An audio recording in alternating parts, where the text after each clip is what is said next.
गांव असदपुर, तारीख 30 अप्रैल 2023। ये वो दिन था जब एक गरीब माता पिता पूरा दिन मेहनत मजदूरी करके अपने घर को लौटे तो माँ ने देखा कि उसकी 13 वर्षीय बेटी घर पर मौजूद नहीं है। तो वो वैसे ही छत पर चली गई और जब वो छत पे जाती है तो वो देखती है कि उसकी बेटी का शव छत पे पड़ा हुआ है, जिसे देखकर माँ का कलेजा पसीज जाता है और वो जोर जोर से चीखने चिल्लाने और रोने लग जाती है। इतने में लड़की के पिता भी छत पर आ गए। वो भी उसे देखकर खुद को रोक नहीं पाए और अब दोनों वहां बैठकर छाती पीटने लगे और उन दोनों की आवाज सुनकर स्थानीय लोगों की भीड़ उनके घर पे जमा होने लगी। और फिर मौके की नजाकत को देखते हुए उन्हीं लोगों में से किसी एक ने स्थानीय मरुथल थाना में सूचना दी और 13 वर्षीय लड़की का मामला सुनकर पुलिस फौरन मौके पर पहुंच जाती है। लेकिन हैरानी की बात यहाँ पर यह थी कि लड़की के शव को देखकर सब कुछ नॉर्मल ही लग रहा था, यानी कि उसकी मृत्यु नेचुरल तरीके से हुई है, कुछ ऐसा प्रतीत हो रहा था।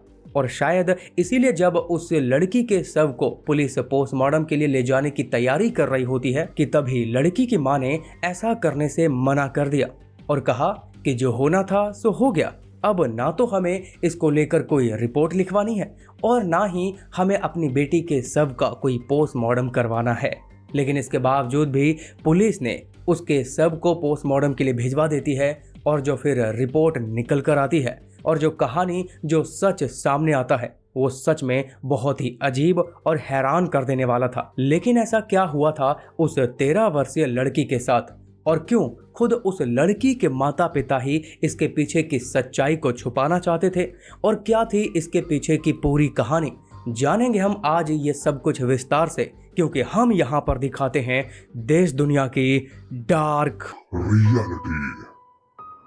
दरअसल ये कहानी मध्य प्रदेश के टीकमगढ़ से शुरू होती है, जहाँ पर गंगा राम नाम का एक व्यक्ति जो कि राजमिस्त्री का कामकाज करके अपनी जीविका को चला रहा था। जब उसकी शादी की उम्र हुई तो उसकी शादी शोभाबाई नाम की एक महिला से हो जाती है। दरअसल शोभाबाई पहले से ही शादीशुदा होने के साथ उसे एक बेटी भी थी, पर दुख की बात ये थी कि शादी के कुछ सालों बाद ही उसके पति दुनिया को छोड़कर चले गए थे। इसीलिए जब समय बीता तब उसे लगा कि मेरी बेटी को पिता का प्यार और मुझे एक अच्छे हमसफर की जरूरत है।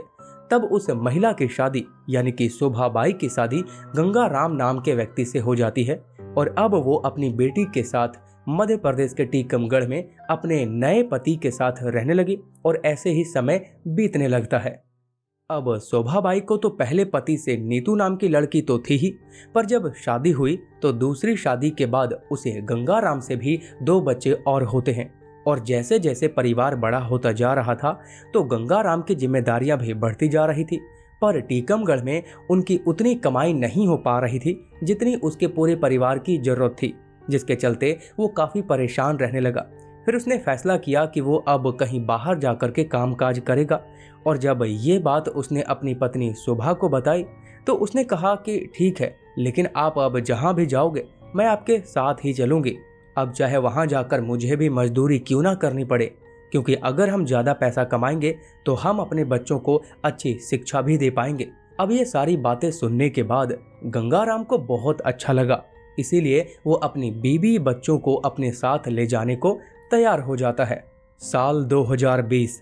इसी साल गंगाराम अपनी पत्नी और दोनों बच्चों को लेकर हरियाणा को निकल पड़ता है, लेकिन फिलहाल वो अपनी सबसे बड़ी बेटी नीतू को वहीं अपने दादा दादी के पास छोड़ जाते हैं ताकि वो उनकी देखभाल कर सके। लेकिन जाने से पहले उसके माता पिता ने नीतू को यह आश्वासन दिया कि वो उसे जल्द ही अपने पास बुला लेंगे। खैर वो अब अपने बीवी बच्चों को साथ लेकर हरियाणा सोनीपत के अंतर्गत असदपुर में भगत सिंह नाम के एक मकान मालिक के मकान में रेंट पर रहने लगा। और वैसे भी गंगाराम ठहरा एक राजमिस्त्री, तो उसे वहां काम भी जल्दी मिल जाता है और धीरे धीरे उनके जीवन की गाड़ी एक नई जगह पर चलने लग जाती है। और ऐसे ही साल बीत जाता है और जब उन्हें लगा कि अब वे वहां पर अच्छे तरीके से रहने लगे हैं और अच्छे से सेटल हो गए हैं, तब उन्होंने अपनी बेटी नीतू को भी अपने पास ही बुला लिया और उसका एडमिशन वहां एक अच्छे स्कूल में करवा दिया, क्योंकि अब तक वो 7वीं कक्षा में हो चुकी थी। और ऐसे ही कुछ समय और बीता। 30 अप्रैल 2023 अब ये वो दिन था जिस दिन के बारे में मैंने आपको शुरू में बताया ही था। खैर, पुलिस को वो नीतू के शव को पोस्टमार्टम करने से और एफआईआर दर्ज करवाने से उसके माता पिता मना तो कर ही रहे थे। तब पुलिस वालों ने उसके पीछे का कारण पूछा। तब उन्होंने कारण बताते हुए कहा कि जिन्हें जाना था वो तो चली ही गई, अब हम इन पचड़ों में नहीं पड़ना चाहते क्योंकि हमारे 2 और भी बच्चे हैं, उनका भी पालन पोषण करना है। कोर्ट थाने के चक्कर काटने लगे तो इन्हें कौन देखेगा। दुनिया भर की मजबूरी सुनने के बाद पुलिस ने गंगाराम से कहा कि ठीक है, पर आपको उसके लिए लिखित रूप में देना होगा कि आप किसी भी तरह की कार्रवाई नहीं चाहते हैं। गंगाराम ने फिर लिखित रूप में भी दे दिया। लेकिन जो भी हो, पुलिस वालों को कुछ तो गड़बड़ लग ही रहा था कि शायद नीतू के माता पिता कुछ जरूर उनसे छुपा रहे हैं। अब वो डर के मारे छुपा रहे थे या फिर इसके पीछे की असलियत कुछ और थी, लेकिन छुपा तो जरूर रहे हैं। इसीलिए उसके लिखित रूप में देने के बावजूद भी पुलिस वालों ने नीतू के शव को पोस्टमार्टम के लिए भेज देते हैं और बस अब इंतजार था तो उसकी रिपोर्ट के आने का। अब रिपोर्ट आने के बाद वही होता है जिसका पुलिस वालों को पहले से ही संदेह था, यानी कि नीतू की नेचुरल तरीके से मौत नहीं हुई थी, बल्कि उसका गला दबाकर दम तोड़ा गया था। अब ये सच्चाई सामने आने के बाद पुलिस ने उसके माता पिता से सवाल किया, उन्हें फटकार लगाई कि आपकी बेटी को किसी ने मार डाला है और आप कार्रवाई करवाने से भी मना कर रहे थे। हालांकि पुलिस वालों का शक तो कहीं ना कहीं उसके माता पिता पर ही था, लेकिन उनके खिलाफ कोई सबूत नहीं था, तो आगे कुछ भी हो सकता था। खैर, पुलिस अब अपने हिसाब किताब से जांच पड़ताल करना शुरू करती है। तो उसी पड़ताल में गंगाराम के घर के आसपास के रहने वाले सभी लोगों से एक एक करके पूछताछ किया जाता है कि किसी ने गंगाराम के घर में किसी को आते जाते कभी देखा है, यानी कि उस परिवार के लोगों के अलावा। लेकिन लाख पूछताछ करने पर भी कोई भी ऐसी बात सामने निकल कर नहीं आती कि कोई भी बाहर का इंसान उनके घर पे आता जाता हो। अब पुलिस वालों के हाथ खाली तो थे ही, और जो भी संदेह था उनके माता पिता पर ही था। तो कुछ भी सबूत सुराग ना मिलने पर उन्होंने दोबारा से उसके माता पिता को थाने बुलाया और उससे पूछताछ करती है। और उन्हीं सवाल जवाब के दौरान उसके माता पिता दाएं बाएं करने लग जाते हैं, यानी कि सवाल का जवाब सही से नहीं दे पा रहे थे, जिससे पुलिस वालों को लगभग सब कुछ समझ में आने लग जाता है। फिर जब पुलिस अपने तरीके से मृतक नीतू के माता पिता से पूछताछ करना शुरू करती है, तब इसके पीछे की बहुत ही अजीब और हैरान कर देने वाली एक कहानी सामने आती है, जिसे सुनकर तो खुद पुलिस भी हैरान थी। लेकिन एक बात मैं आपको कहना चाहूँगा कि इस वीडियो के बाद प्लीज़ आप लोग मुझे इंस्टाग्राम पे ज़रूर फॉलो करिएगा, जहाँ पर अब मैं रेगुलर अपडेट रहता ही हूँ। खैर, अब गंगाराम और शोभा बाई ने बताया कि मेरी बेटी पढ़ने में तेज थी, लेकिन जब हम उसे गाँव में छोड़कर यहाँ पैसे कमाने के लिए आए तो उसके स्वभाव में हमें आए दिन बदलाव देखने को मिलने लगा। वो हम सब से सीधे मुँह से कभी बात करती ही नहीं थी। फिर हमें पता चला कि नीतू अपने ही स्कूल के किसी लड़के से बात करती है। हमें लगा कि बच्ची है, उसकी उम्र ही क्या है, तो दोनों में दोस्ती होगी और क्या ही। लेकिन हमें क्या पता था कि ये बात बहुत आगे तक बढ़ने वाली है। हम लोग पैसा कमाने के लिए यहाँ पर आए थे ताकि अपने बच्चों के जीवन को और बेहतर कर सकें। इसीलिए फिर 1 साल होने के बाद जब हम यहाँ पर सेटल हो गए, तब हमने नीतू को भी यहीं पर बुला लिया ताकि यहाँ पर उसकी अच्छे से पढ़ाई हो सके। तो हमने उसे अच्छे से स्कूल में एडमिशन भी करवा दिया। और फिर एक दिन मैंने अपनी बेटी को कॉल पर उटपटांग बातें करते हुए सुना। हालांकि ये कोई पहली बार नहीं था, इससे पहले भी कई बार मैंने इस तरह से बातें करते हुए उसे सुना ही था। लेकिन जब बात हद से आगे बढ़ने लगी, तब मैंने उसे एक दिन मारा भी और प्यार से समझाया भी कि वो जिस रास्ते पर चल पड़ी है वो उसके लिए किसी भी एंगल से सही नहीं है। और उस दिन तो नीतू ने मुझसे प्रॉमिस भी किया कि वो अब आगे से किसी भी लड़के से इस तरीके से बात नहीं करेगी।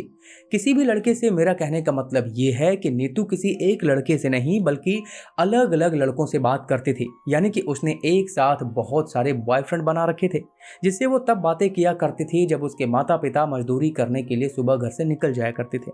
माँ भी मजदूरी करने जाया करती थी क्योंकि उसके पिता राजमिस्त्री का काम करते थे, तो उसकी माँ को अच्छे से काम मिल ही जाता था जहाँ पर वो काम करने के लिए जाया करते थे। खैर, नीतू की आस की अब आसमान छू रही थी और ये पागलपन नीतू को अंधा करता हुआ जा रहा था। क्योंकि पहले तो वो छुप छुप कर बातें किया करती थी, लेकिन समय बीतने के साथ साथ वो अब सारा लिहाज खत्म करके अपने माता पिता के घर पे होते हुए भी उसी तरह से बहकी बहकी बातें अपने बॉयफ्रेंड से करती।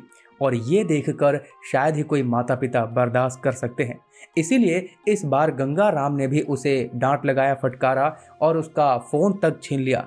लेकिन समय बीतने के साथ फिर जब उसे दोबारा से हाथ फोन लगा, वो तब से दोबारा वैसे ही हरकतें करने लगी। पर हद तो तब हो जाती है जब इस बार गंगा राम ने नीतू को उसी तरीके की बहकी बहकी बातें अपने बॉयफ्रेंड से करते हुए सुना तो उसे डांट लगाया, जिस पर नीतू ने अपने पिता से कहा कि तुम होते कौन हो मुझे किसी से बात करने के लिए रोकने वाले।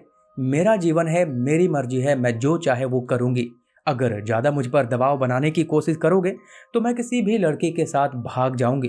अब ऐसा नहीं था कि ये बवाल एक ही दिन में मचा था, बल्कि ये आग धीरे धीरे सुलगती जा रही थी। इससे पहले भी एक रात को सभी के साथ जब बैठकर वो खाना खा रहे थे तो नीतू किसी बात से गुस्सा होकर अपने रूम में चली गई और अपने रूम में जाने के बाद अपने बॉयफ्रेंड से उसी तरह की उटपटांग बातें करने लगी। तो अब गंगाराम और शोभा बाई को लगा कि अब पानी तो नाक से ऊपर जा चुका है, इसका कुछ इलाज तो करना ही पड़ेगा, क्योंकि ये अब हाथ से निकल चुकी है, जो कि हमारी इज्जत को कभी भी समाज में नीलाम कर सकती है और हमारे जो छोटे बच्चे हैं उस पर भी इसका गलत प्रभाव पड़ रहा है। फिर क्या था, 30 अप्रैल की सुबह को जब उसके तीनों बच्चे यानी कि नीतू भी सो रही थी, तब उन्होंने मौका देखते ही नीतू के पिता ने उसके दोनों हाथों को पकड़ा और उसकी माँ ने उसके गले को तब तक फिर दबाए रखा जब तक कि वो शांत नहीं हो गई। अब ये सब करने के बाद अपने उन दोनों छोटे बच्चों के जगने से पहले ही उनके शव को यानी कि नीतू के शव को छत पर छोड़ जाते हैं और फिर दोनों हर रोज की तरह खाना पीना बनाकर खाना खा करके अपने काम को निकल जाते हैं। और शाम को घर लौटने के बाद जो ड्रामा उन्होंने शुरू किया था उसके बारे में मैं आपको पहले ही बता चुका हूँ। देखा जाए तो यहाँ पर नीतू बहुत गलत थी, पर उसके माता पिता को उसे सुधारने का कोई और समाधान ढूंढना चाहिए था मारने के अलावा। बाकी आप इसके बारे में क्या कहना चाहेंगे कमेंट में जरूर लिखें, और जाते जाते चैनल को सब्सक्राइब करके बेल आइकन ऑन करिएगा। और वीडियो को लाइक तो किया नहीं होगा मुझे पक्का पता है, तो लाइक कर देना और हाँ इंस्टाग्राम पे जरूर फॉलो करिएगा। तो फिर मिलते हैं किसी एक और नई वारदात के साथ, तब तक के लिए बने रहे हमारे साथ। जय हिंद।